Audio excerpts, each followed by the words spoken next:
selamat sore pemirsa. Senang sekali Bincang Sore hadir menjumpai Anda. Dan kalau kita berbicara terkait dengan bulan Ramadan dan tentu saja akan masuk dalam atau menyambut Hari Raya Idul Fitri, Lebaran, pasti kita akan teringat pada satu hal untuk para pekerja khususnya karena ini sangat dinanti, yang nantinya ini bisa dibagi untuk keluarga tercinta. THR. Nah, ini yang kemudian masih menjadi diskusi yang sangat menarik di bulan Ramadan ini. Bagaimana THR yang konon kabarnya dari pemerintah pusat sudah menginstruksikan untuk bisa segera cair sebelum tanggal 6 Mei 2021. Bagaimana pengaplikasiannya di lapangan? Kita akan bahas dalam Bincang Sore kali ini pemirsa dengan tema THR cair di tengah pandemi. Namun sebelum kita berdiskusi, berbincang-bincang, kita simak terlebih dahulu video berikut ini.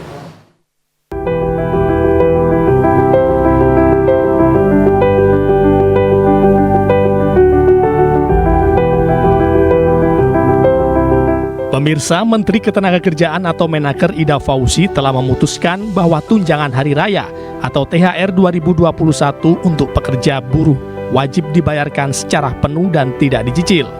Keputusan ini berbeda dengan tahun lalu di mana pembayaran THR bisa dicicil hingga Desember 2020. Alasannya, pemerintah sudah banyak memberikan insentif dan stimulus ke dunia usaha di tengah pandemi COVID-19, sehingga diharapkan pembayaran THR tahun ini bisa dibayarkan secara penuh dan tepat waktu.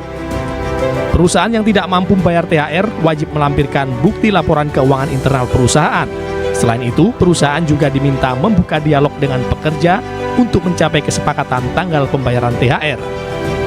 Pembayaran THR secara penuh dan tepat waktu ini penting untuk meningkatkan daya beli dan konsumsi masyarakat, khususnya dari kalangan pekerja atau buruh. Secara nasional, Posko THR Keagamaan 2021, Kementerian Ketenagakerjaan mencatat ada 194 laporan pembayaran THR selama kurun waktu 20 April hingga 23 April 2021. Jumlah tersebut terbagi dari 119 konsultasi THR dan 75 pengaduan THR. Lantas, bagaimana dengan Jawa Timur?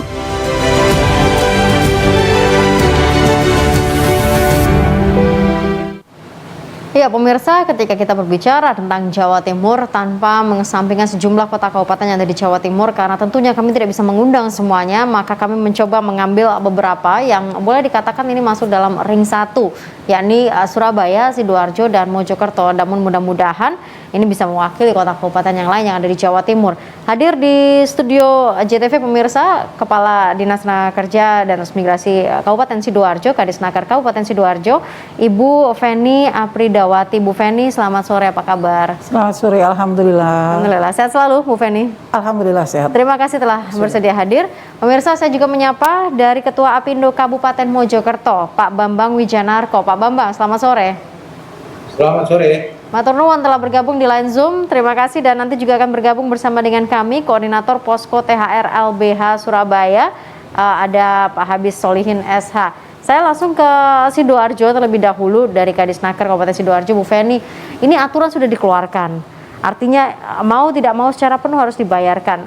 Bagaimana kalau ada perusahaan yang tidak mampu membayar atau dilakukan dengan cara mencicil? Apakah sudah ada komunikasi dengan Disnaker, kemudian dengan perusahaan dan juga dengan pekerja?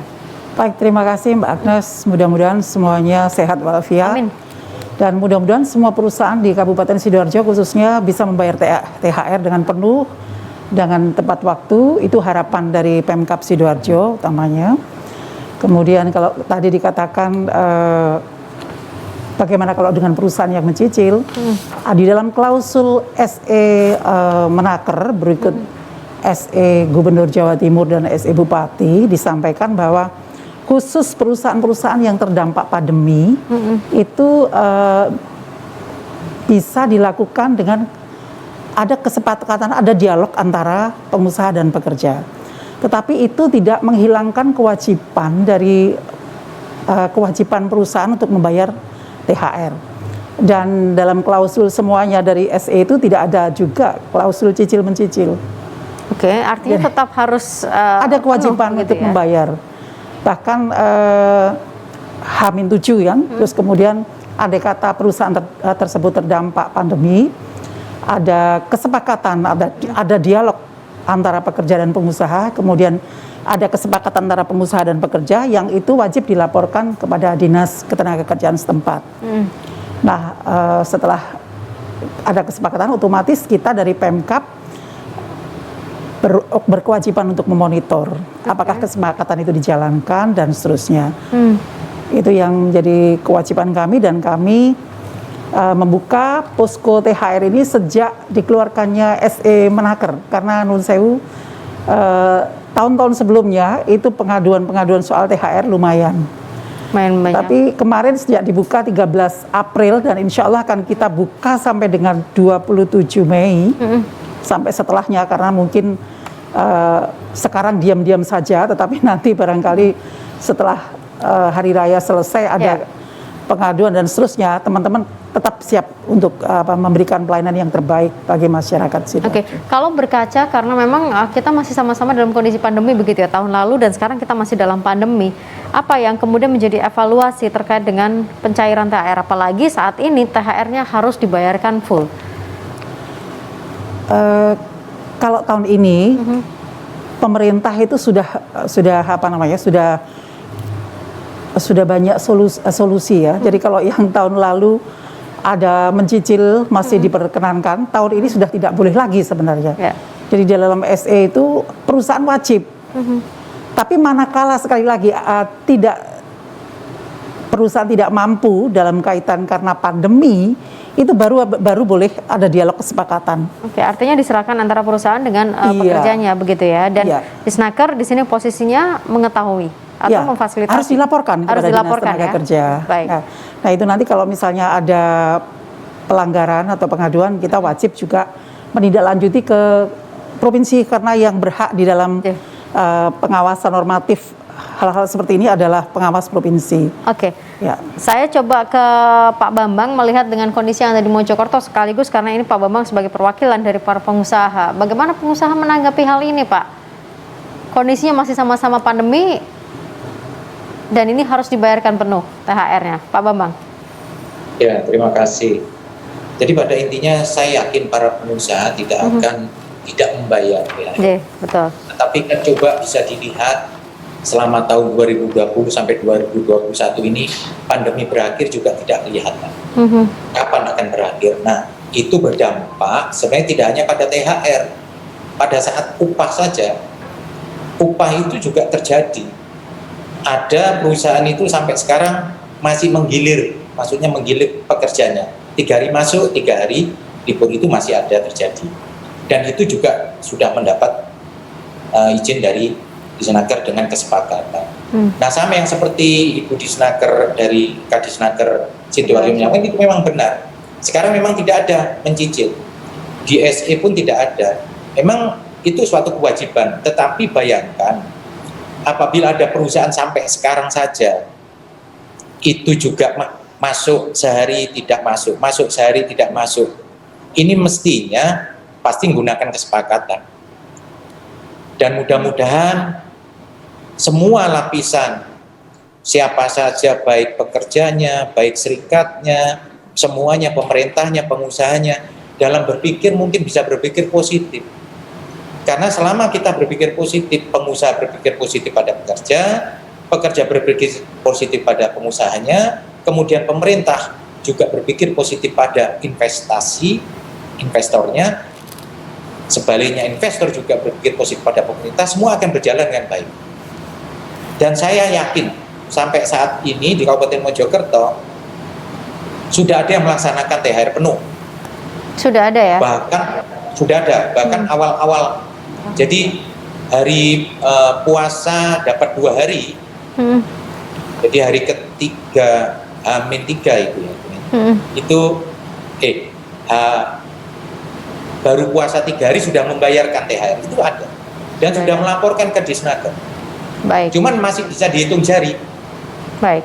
Pak Bambang, mohon izin sebentar karena saya harus jeda dulu. Nanti saya lanjutkan lagi, termasuk juga ingin menggali seberapa banyak sebenarnya pengusaha yang mungkin boleh dikatakan sudah curhat nih ke Pak Bambang terkait dengan beratnya harus membayarkan THR di masa pandemi. Kami kembali saat lagi, pemirsa.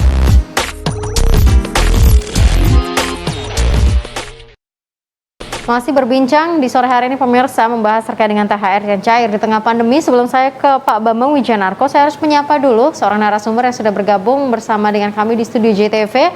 Ini dari Surabaya, Koordinator Posko THR LBH Surabaya, Mas Habis Solihin Esa. Mas Solihin, selamat sore, apa kabar? Selamat sore. Terima kasih telah bergabung bersama dengan kami. Saya kembali ke Pak Bambang. Pak Bambang, artinya ada, kalau diprosentasekan, sebenarnya berapa banyak pengusaha atau perusahaan yang ada di Mojokerto yang ya boleh dikatakan berat dengan kondisi untuk pencairan THR kali ini? Sampai sekarang saya belum ada keluhan tidak bisa membayar. Oke. Tapi memang kalau melihat situasinya, situasi COVID ini yang terdampak itu kan juga tidak sedikit. Tapi saya selaku Ketua Apindo mewakili teman-teman, itu pada intinya para pengusaha itu dan saya selaku ketua, saya yakin pasti akan membayar. Tadi Ibu Kadisnaker Sidoarjo sudah menyampaikan bahwa memang tidak ada cicil, tetapi ada namanya negosiasi, kesepakatan. Kalau memang tidak mampu bulan ini, mungkin bulan depan kan. Itu hal yang sepakat, yang penting harus dibayarkan. Tapi kalau memang dipaksakan, sekarang saja masih kesulitan. Karena pengusaha itu kan juga sama, dalam proses usahanya kan perputaran. Apabila tidak bisa berputar, apa yang mau dibikin untuk membayar? Nah, itu yang harus bisa dipahami. Maka itu saya berprinsip bahwa semua lapisan harus berpikir positif. Kalau berpikir positif tidak akan terjadi masalah di mana-mana. Itu aja mungkin. Ya, dalam hal ini Pak Bambang pun juga sepakat bahwa ini sepenuhnya akhirnya menjadi diserahkan kepada perusahaan dan pekerja kalau seandainya memang tidak bisa dibayarkan tepat waktu. Ya, betul. Karena apapun yang terjadi bukan orang luar yang tahu, tetapi orang dalam, pemberi kerja dan penerima kerja itu yang paham. Kalau yang orang luar nanti malah berbahaya. Tetapi kami memohon siapapun yang berada di lingkup ketenaga kerja untuk berpikir positif di era pandemi saat itu saja. Ya, berpikir positif di era pandemi. Oke, saya ke Mas Solihin dulu dari Koordinator Posko THR LBH Surabaya. LBH Surabaya ini mendirikan Posko THR. Iya. Apa memang sudah ada indikasi, dan saya rasa ini apa tiap tahun ya kalau tidak salah ya, apa memang indikasinya selalu saja ada pelaporan-pelaporan yang masuk begitu? Baik, terkait dengan pendirian Posko THR ini sebetulnya sudah berlangsung lebih dari 10 tahun. Kami bekerja sama dengan beberapa serikat pekerja buruh yang ada di Jawa Timur, dan kemudian setiap tahunnya masih saja banyak pelaporan-pelaporan itu, Mbak Agnes. Maka kemudian terkait dengan masalah Posko THR ini yang memang sama-sama didirikan bersama serikat pekerja atau buruh, ini berangkat atas dasar kesadaran sebetulnya.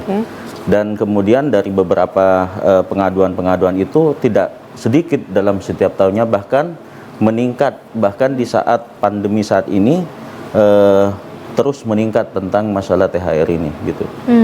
Oke, kalau dengan kondisi sekarang sampai dengan per tanggal hari ini sudah ada yang pengaduan kah ke Posko? Sampai hari ini, karena kami pada tanggal 23 itu yang kemudian kami launching, dan sampai hari ini kami mendapatkan satu pengaduan dan itu mewakili dari 18 para pekerja. Dan itu kalau saya lihat para pekerja ini sebetulnya sisa dari yang kemarin yang kemudian tidak pernah ada penyelesaian, bahkan kalau disampaikan dari Menteri Tenaga Kerja harus ada dialog, harus ada negosiasi, bahkan itu tidak sampai hari ini tidak ada negosiasi. Tidak ada negosiasi. Gitu. Artinya sisa dari kemarin ini dari problem di tahun sebelumnya, begitu? Problem tahun sebelumnya itu kemudian sudah ada kesepakatan, namun dari kesepakatan tersebut itu tidak ada penyelesaian. Artinya tidak dijalankan dari hasil kesepakatan tersebut. Kalau berkaca dengan evaluasi dari tahun-tahun sebelumnya, apa yang sering dilakukan pelanggarannya oleh perusahaan? Kami pada tahun 2020 kemarin di saat pandemi itu untuk jumlah kurang lebih ada 3.140 dari korban tersebut. Lalu kemudian dari beberapa modus lah ya yang dilaporkan kepada kami. Yang pertama, di saat pandemi itu dianggap tidak mampu atau melakukan pengakuan terhadap pekerja itu tidak mampu. Itu yang pertama. Terus yang kedua, ada sebagian sebelum adanya surat edaran Menaker itu dia sudah diberikan seperti halnya dengan bingkisan atau dibayar tidak penuh, dan ada beberapa yang juga hanya dikasih ya seadanya saja.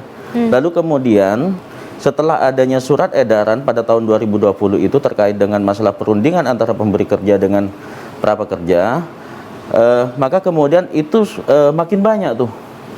Bahkan dia mengatakan kami tidak mampu, padahal dia dalam kondisi pandemi tetap bekerja sebagaimana seperti hari-hari sebelumnya begitu. Oke. Apa yang dialami di Surabaya juga tidak menutup kemungkinan terjadi juga mungkin di Mojokerto atau di Sidoarjo begitu. Saya ke Bu Feni. Bu Feni, kalau seandainya memang ada perusahaan yang mungkin kondisi keuangannya sebenarnya bagus, saya tidak tahu apakah Disnaker ini memonitor juga, karena khususnya dalam pencairan THR ini juga memonitor perusahaan, oh ini sebenarnya bagus, maka sudah pasti dia mencairkan THR secara penuh. Artinya tidak bisa beralasan lagi untuk tidak mencairkan secara penuh. Sementara ini yang kami ketahui, perusahaan-perusahaan yang bagus di Sidoarjo, terutama skala besar dan skala nasional bahkan internasional, rata-rata itu sudah membayarkan THR-nya. Tetapi kita juga kembali lagi pada situasi pandemi yang seperti ini. Jadi sekali lagi, bagi perusahaan-perusahaan yang terkena dampak pandemi, Yang terkena dampak, ya, itu yang harus ada keterbukaan antara pengusaha dan pekerja. Harus ada audit ya, seperti audit, ketransparan bahwa perusahaan dalam posisi bagaimana. Tetapi kalau misalnya perusahaan tiba-tiba menyatakan tidak mampu dan tidak ada dialog dan tidak ada keterbukaan, ini yang biasanya memicu lebih lanjut untuk terjadinya pelanggaran dan kasus. Nah itu yang kita coba berikan pemahaman kepada banyak pihak. Bahkan sekarang ini yang sudah konsultasi kepada Posko THR Kabupaten Sidoarjo, itu kalau dari perusahaan rata-rata masih malu-malu. Karena saya berdoa tidak malu-malu, tapi saya berdoa mudah-mudahan semua perusahaan di Sidoarjo bisa membayar THR. Mudah-mudahannya demikian, seperti itu ya. Ya, tetapi yang dari unsur pekerja, kami sudah mendapatkan 5 konsultasi khusus terkait dengan THR. Mungkin di dalam perusahaan di mana pekerja itu bekerja, itu ada potensi untuk mengarah ke pelanggaran THR. Nah itu yang coba kita monitor. Dan nanti andai kata ada pengaduan soal THR ini, pasti posko yang ada di kabupaten kota se-Jawa Timur, termasuk di Sidoarjo, wajib untuk melaporkan, meneruskan kepada Dinas Tenaga Kerja dan Transmigrasi Provinsi Jawa Timur yang akan ditindaklanjuti oleh pengawas ketenagakerjaan. Ya, artinya belum ada pengaduan, tetapi lebih kepada konsultasi ya ke Disnaker ya. Sementara ini. Sejauh ini konsultasi begitu ya ke Disnaker Sidoarjo. Baik, kita akan jeda dulu sebentar. Kami akan kembali pemirsa untuk bincang sore sesaat lagi.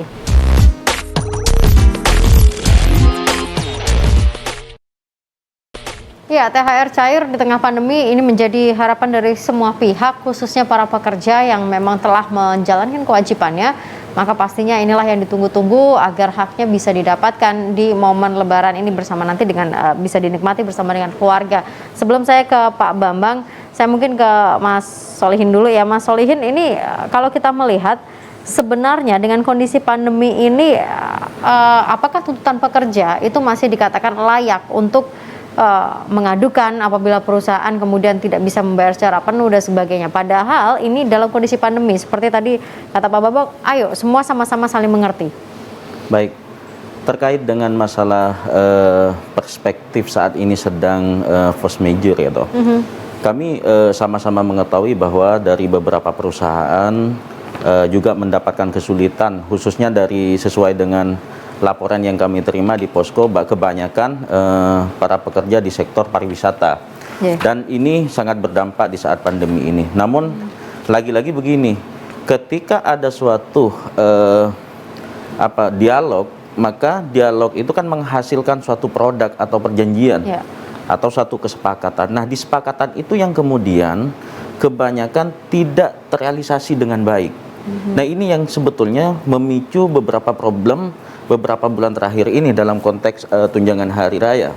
Nah, sebetulnya dalam konteks tunjangan hari raya ini sebetulnya kita sama-sama mengetahui terkait dengan masalah regulasi-regulasi yang ada ya, mengenai masalah bagaimana penegakan hukum dalam konteks tunjangan hari raya. Artinya pemerintah selama ini cukup baiklah kepada pengusaha dalam konteks ini tunjangan hari raya dengan adanya surat edaran yang pada tahun 2020 masih dibuatkan suatu kesempatan untuk bernegosiasi.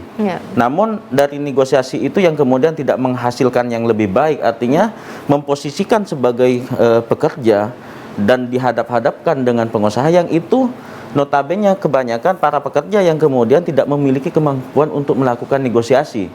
Akhirnya apa? Akhirnya dalam konteks upah, dalam konteks THR dia tidak mendapatkan THR yang layak. Kita sama-sama mengetahui di saat pandemi, lalu kemudian hanya dibayarkan 15%. Artinya bergening dari teman-teman pekerja ini sangat-sangat rendah begitu ya, sangat-sangat minim.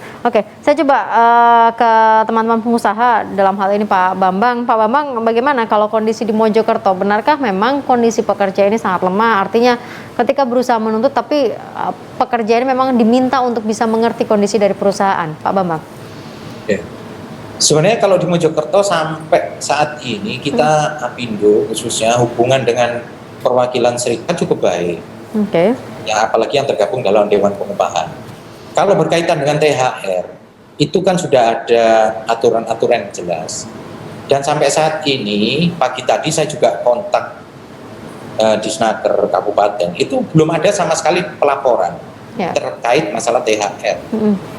Tetapi memang THR ini bagi perusahaan yang tidak terdampak, saya yakin 100% sesuai aturan. Tetapi yang terdampak ini memang yang mungkin seperti tadi disampaikan, adakan perjanjian. Maka itulah di perjanjian itulah yang terjadi biasanya gesekan. Karena perjanjian itu biasanya pengusaha dalam komunikasi perundingan tidak ke 1.000 tenaga kerja, ke perwakilan tenaga kerja. Dari 1.000 mungkin diwakili 20 orang, 20 pekerja. Tapi pada kenyataannya ada 980 pekerja lainnya, pasti tidak akan sama. Inilah yang menimbulkan situasi yang kurang menguntungkan. Sebenarnya dalam perjanjian itu sudah jelas. Cuman gesekan ini yang terjadi biasanya ada salah satu, dua orang mungkin tidak setuju sebenarnya dengan perjanjian tersebut. Inilah yang timbul pada saat perjanjian akan jatuh tempo, disitulah terjadi gesekan. Itu yang terjadi. Yang sering saya mengetahui seperti itu. Lalu bagaimana kemudian? Pengusaha pasti akan membayar sesuai perjanjian. Mungkin itu. Pengusaha pasti akan membayar sesuai perjanjian. Tapi pastinya ini juga menjadi harapan agar THR bisa cair. Lalu bagaimana kemudian diskusi seperti apa yang bisa dikatakan masuk dalam win-win solution? Apalagi di tengah pandemi, di saat semua memang sama-sama membutuhkan THR tersebut, pengusaha juga pastinya membutuhkan perputaran uang yang sehat begitu ya Pak Bambang. Bagaimana menjelaskan kepada pekerja untuk kemudian bisa mengerti bagaimana posisi dari perusahaan? Ya, jadi begini. Para pekerja di internal dalam pekerja itu kan tahu kebiasaan yang sebelum pandemi itu bagaimana, pasti tahu. Maka itu harapan saya di masa pandemi ini semua sulit. Orang mudah emosi, apalagi tidak bisa mengontrol emosinya. Nah, ini yang harus kita jaga. Maka itu para pekerja dan para pemberi kerja itu seyogia mungkin itu berpikir positif. Pengusaha berpikir positif kepada pekerjanya, pekerja sama berpikirlah positif. Jadi dalam menyelesaikan permasalahan itu bisa clear, bisa dengan harmonis, bisa enjoy lah. Tapi yang pada kenyataannya kadang-kadang kan dia omong bahwa pengusahanya ini menutup-nutupi, bohong, kan begitu. Nah ini memang pemberi kerja satu orang, penerima kerjanya ini ribuan. Ini yang jadi masalah memang. Karena untuk memahami semuanya pengusaha juga berat. Dan mungkin satu-satunya jalan yaitu tadi, kalau saya berprinsip adalah berpikir positif. Setiap manusia berpikir positif pasti akan lancar. Berpikir Mungkin itu. positif, saling mengerti. Bapak mohon izin, karena kita dalam kondisi pandemi COVID begitu ya, ada berapa banyak perusahaan yang gulung tikar di Mojokerto yang mungkin diketahui oleh Pak Bambang? Yang saya ketahui, 934 perusahaan di Kabupaten Mojokerto itu 2 jelas sudah tidak ada. Kemudian banyak yang sudah tidak aktif. Tidak aktif itu tadi ada pekerja yang dirumahkan tetapi dengan perjanjian. Itu yang terjadi. Tapi yang jelas dari 934 itu kemarin ada 2. Kalau tahun lalu itu ada banyak ya, ada 6 mungkin. Nah ini dampak ini sebenarnya betul itu yang mereka gulung tikar kan memang yang betul-betul berdampak. Contohnya saja pariwisata. Banyak PO ini juga terkena imbas, terutama pariwisata. Bahkan tutup, dijual armadanya, itu ada yang terjadi di Mojokerto. Mungkin itu. Baik, terima kasih Pak Bambang. Bu Feni, kalau di Sidoarjo bagaimana? Tadi dari Mojokerto, kalau di Sidoarjo adakah perusahaan yang mungkin sudah terkena dampak secara langsung dari pandemi ini? Gulung tikar begitu atau mungkin monggo? Ya, pandemi ini kan sudah berlangsung mulai tahun 2020 di Indonesia ya, awal. Dan di akhir tahun 2020 yang lalu, kita ini ada kurang lebih 11 yang alasannya relokasi. Ada yang relokasi, ada yang tutup, kemudian ada yang pengembangan. Jadi mungkin mudah-mudahan tidak ya, kita semua senang kalau semua berpikir positif seperti yang disampaikan Pak Bambang Wijanarko. Jadi ada yang mengembangkan pabriknya di luar kota yang UMK-nya jauh lebih rendah dari Sidoarjo, bahkan kurang dari separuhnya. Kemudian sampai dengan 31 Maret ini yang sudah tutup secara operasional di Sidoarjo ada kurang lebih 93. Dan sudah kami dicek 93 ini insya Allah bukan perusahaan yang besar-besar. Jadi mudah-mudahan, saya juga berdoa, mudah-mudahan kita semua berpikir positif apa yang disampaikan Pak Bupati bahwa Sidoarjo harus menjaga keseimbangan, equilibrium antara pengusaha dan pekerja. Pengusaha diharapkan tetap ada dan tidak mati, tetapi pekerja pun kita harapkan tetap sejahtera. Jadi itu yang kita pedomani bersama. Saya setuju sekali kalau semua pihak sama-sama berpikir positif supaya semuanya bisa berlangsung dan semuanya bisa sejahtera. Baik, kita jeda dulu sebentar pemirsa, karena kita juga akan mengetahui apakah ada sanksi bagi perusahaan yang mungkin tidak bisa membayar penuh setelah melewati proses diskusi tentunya dengan pekerja. Kami kembali saat lagi untuk Anda.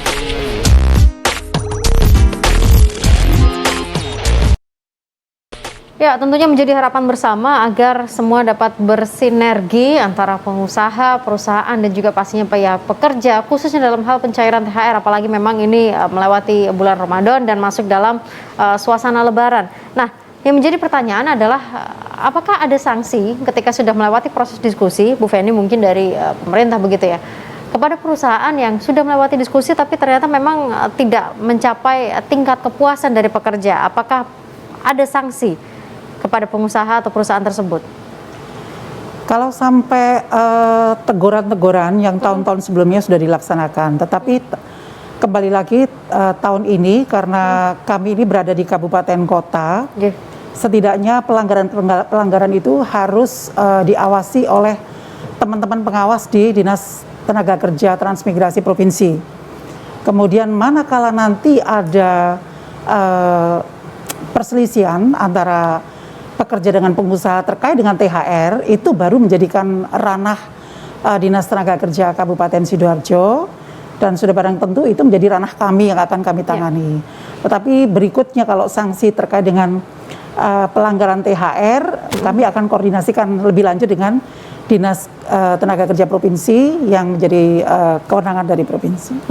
Tapi kalau tadi sempat di awal dikatakan Bu Feni bahwa sampai dengan saat ini memang juga hanya sebatas konsultasi, belum ada pelaporan apapun. Apakah artinya di Sidoarjo ini boleh dikatakan dalam tanda kutip aman untuk pencairan THR-nya? Karena ini juga sekaligus memberikan jaminan kepada pekerja nanti di momen Lebaran ini mereka bisa merasakan suasana itu dengan adanya pencairan THR.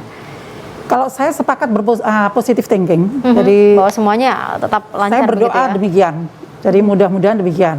Walaupun sebenarnya kita juga, menurut saya tidak menutup mata ya, masih ada beberapa perusahaan, ada banyak perusahaan juga yang tidak menerapkan THR-nya. Tetapi kami tidak tahu kedalamannya kalau tidak ada laporan dari teman-teman baik pekerja maupun pengusaha. Oke. Ya. Apakah sempat mengunjungi atau berkomunikasi dengan pengusaha tersebut, menanyakan begitu bagaimana kondisi atau Kalau tahun yang lalu kami coba berkunjung, terutama beberapa pabrik alas kaki.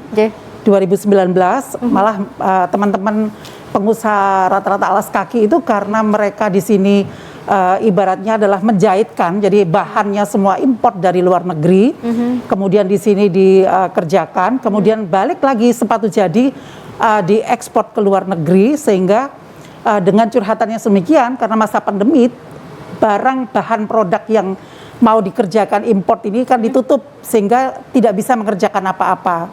Malah saat kami berkunjung ke sana, perusahaan-perusahaan curhat kami ini sudah tidak dapat order. Harusnya pemerintah hadir dalam kaitan bagaimana caranya supaya kami ini bisa berlangsung perusahaannya.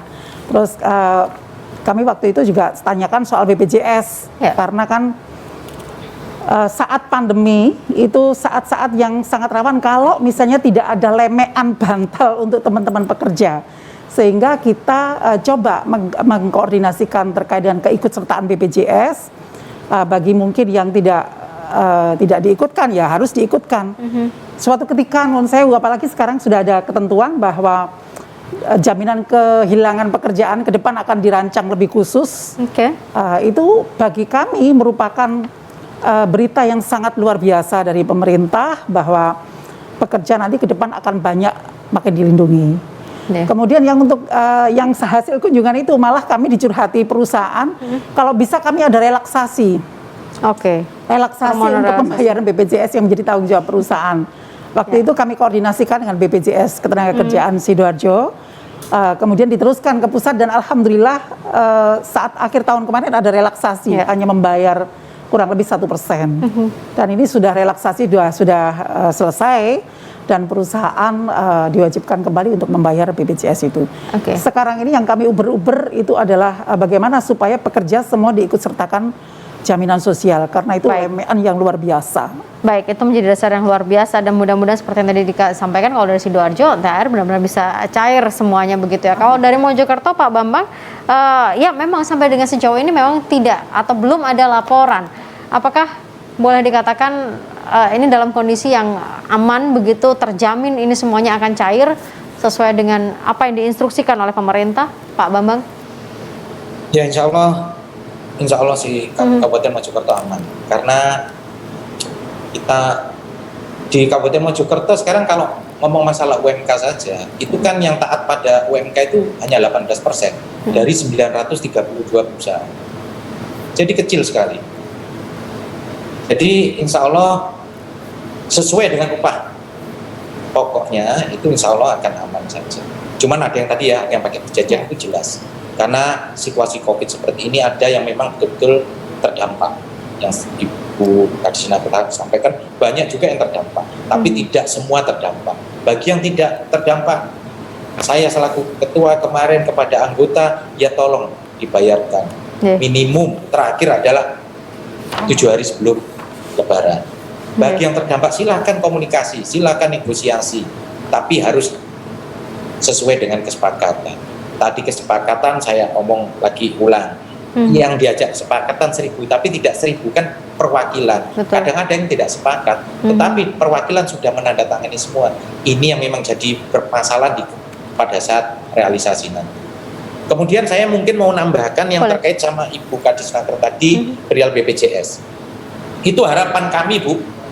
Kami di Kabupaten Mojokerto sudah komunikasi dengan Kadisnaker Provinsi, kemudian cabang BPJS Ketenagakerjaan sudah. Akhirnya disetujui. Masukan kami adalah sejak 8 tahun yang lalu sebenarnya. Baik. Jadi BPJS Ketenagakerjaan untuk premi menggunakan basic adalah upah pokok saja. Baik. Kalau menggunakan UMK ini menjadi memanipulasi data. Yang di bawah UMK, pengusahanya baik hati melaporkan gunakan basic UMK. Ini akan bumerang nanti di kemudian hari. Baik, Pak Bambang. Saya potong dulu sebentar, Pak Bambang, karena kalau kita berbicara BPJS kayaknya kita butuh ruang diskusi lebih spesifik begitu ya, dan memang nanti kita butuh pemegang atau yang memegang kewenangan BPJS untuk bisa kita hadirkan di sini. Saya ke Mas Solihin dulu. Mas Solihin, kita bicara tentang, karena Mas dari LBH Surabaya, artinya ada perlindungan juga, mengawal bagaimana hak-hak dari para pekerja. Baik. Bagaimana? Memang belum ada laporan lagi-lagi, tapi kita tidak mau H-7 itu kemudian mereka tidak bisa benar-benar mendapatkan haknya. Baik. Terkait dengan masalah pelapor dan juga bagaimana kemudian hak selama memasuki bulan Ramadan ya. Jadi hak tunjangan hari raya keagamaan ini sebetulnya masuk mulai dari tanggal 1 dan kemudian bisa dianggap melanggar itu ketika sudah H-7 Idul Fitri atau hari raya keagamaan. Namun lagi-lagi begini, di saat pandemi kebanyakan alasannya adalah tidak mendapatkan uang atau semacamnya. Nah ini sebetulnya kita membutuhkan komitmen secara bersama-sama. Baik itu kemudian dari pemerintah dalam hal ini sebagai representasi Menteri Tenaga Kerja untuk kemudian bisa memberikan sanksi. Baik itu kemudian bagaimana caranya untuk memberikan tekanan terhadap pemerintah kepada pengusaha agar supaya paling tidak bisa sadar dan bisa memberikan komitmennya bahwa sebelum H-7 itu dipastikan sudah dibayar semua. Lalu kemudian kalau saya melihat dari perjalanan dari Permenaker 6 2016 bahkan sampai kepada mekanisme pemberian sanksi sampai hari ini khusus Jawa Timur belum ada. Belum ada yang dikatakan ini sudah dilakukan sanksi. Namun lebih banyak sebatas terhadap teguran secara tertulis atau lisan. Itu saja se-Jawa Timur yang terjadi, Mbak. Sejauh ini teguran secara lisan begitu ya, tertulis atau lisan, dan belum tentu itu bisa memberikan efek jera karena memang ini mencoba saling mengerti karena memang di kondisi pandemi begitu ya. Oke, nanti kita lanjutkan lagi. Saya ke Mas Solihin terkait dengan bagaimana sekali lagi mengawal hak-hak pekerja untuk bisa mendapatkan pencairan dari THR di masa pandemi. Kami kembali saat lagi, pemirsa. Baik, terima kasih pemirsa, Anda tetap bersama dengan kami untuk Bincang Sore. Waktu tidak panjang, tapi sekali lagi kita benar-benar berharap agar THR bisa cair di masa pandemi ini. Nah, Mas Solihin, lagi-lagi apa yang harus, kalau dari teman-teman LBH, apa yang harus dilakukan, diskusi seperti apa yang harus dibangun kalau memang kita harus saling mengerti antara pengusaha dengan pekerja? Baik, sekali lagi kami melihat progresif yang kemudian disampaikan oleh Menteri Ketenagakerjaan sebagai representasi dari pemerintah ya, bahwa THR hari ini tidak boleh dicicil kan, dengan begitu. Artinya apa? Selama dalam 1 tahun itu kemudian harus sudah beradaptasi kan begitu. Nah itu yang pertama. Terus yang kedua terkait dengan masalah sanksi tadi yang disampaikan itu sebetulnya lagi-lagi kalau saya melihat dari posko THR ini yang disampaikan atau dilaporkan kepada Dinas Tenaga Kerja Jawa Timur itu sampai hari ini mulai dari tahun 2016 sampai tahun 2021 itu tidak ada sejarahnya bahwa di situ ada satu perusahaan yang kemudian disanksi. Itu nggak ada. Sanksi ya. Karena apa? Karena mungkin dalam beberapa diskusi yang diadakan oleh beberapa teman-teman serikat pekerja atau serikat buruh itu mungkin lemahnya suatu penegakan hukum baik itu dari tingkatan daerah sampai kepada provinsi. Tapi payung hukumnya ada ya, payung Mas hukumnya ada. Hanya penegakannya yang kemudian lemah. Artinya begini, ketika sudah memasuki H-7 itu sebetulnya sanksi itu sudah siap nih untuk dilakukan suatu sanksi. Misalkan kemudian dia harus dapat denda dan macam-macam. Namun kemudian ketika sudah ditegur atau ini ya hanya sebatas dibayarkan secara normatif begitu aja. Artinya tidak ada denda yang kemudian dijalankan bersama, itu nggak ada. Lalu kemudian terkait dengan sanksi bahkan sampai teguran secara tertulis pada tahun 2020 begitu kami memberikan laporan sampai hari ini belum ada disampaikan atau jawaban secara resmi dari Disnaker bahwa perusahaan-perusahaan ini yang kemudian melanggar. Padahal kami sudah menyampaikan pada saat itu H-7 Itu Ya. sudah disampaikan dan kemudian laporan kami H-3 pada waktu itu dilakukan ke Disnaker Trans Jawa Timur. Baik. Artinya kalau misalkan mau menerapkan sanksi, bisa saja pada saat itu, baik itu secara denda maupun dan yang lainnya. Pada saat selesai Idul Fitri juga kami coba follow up Ya. terkait dengan terkait dengan laporan kami yang kemudian jumlah korbannya 3.140 orang itu. Baik, Lalu artinya ini kondisinya masih rawan begitu ya. Iya. Apakah hak itu akan bisa didapatkan atau tidak Iya. begitu ya Mas Solihin ya. Oke, saya hold di situ dulu karena waktu semakin terbatas. Saya ke Apindo dari Pak Bambang. Solusi yang diharapkan dari Apindo untuk pembayaran dari THR ini seperti apa? Secara singkat, monggo. Ya, solusi saya yaitu tadi tetap pada prinsip bagi yang terdampak itu ya melakukan perundingan. Kemudian bagi yang tidak terdampak, saya sudah menginstruksikan kepada pengurus dan anggota, ya tetap membayarkan tepat waktu. Itu saja yang saya sampaikan. Cuman perlu digarisbawahi, situasi ini adalah situasional, situasi yang tidak seperti biasanya. Kalau tadi yang disampaikan dari posko, bahkan ada denda, ya itu mungkin situasi sekarang. Kalau situasi normal, saya sepakat denda itu untuk dijalankan. Tapi situasi ini situasi yang semua sulit. Kita berpositif sajalah kepada semuanya. Tidak ada pengusaha yang tidak mau taat, tapi karena situasi. Tidak ada pekerja yang tidak bekerja dengan baik, tapi situasi karena pekerjaannya memang tidak ada, kemudian harus di rumah.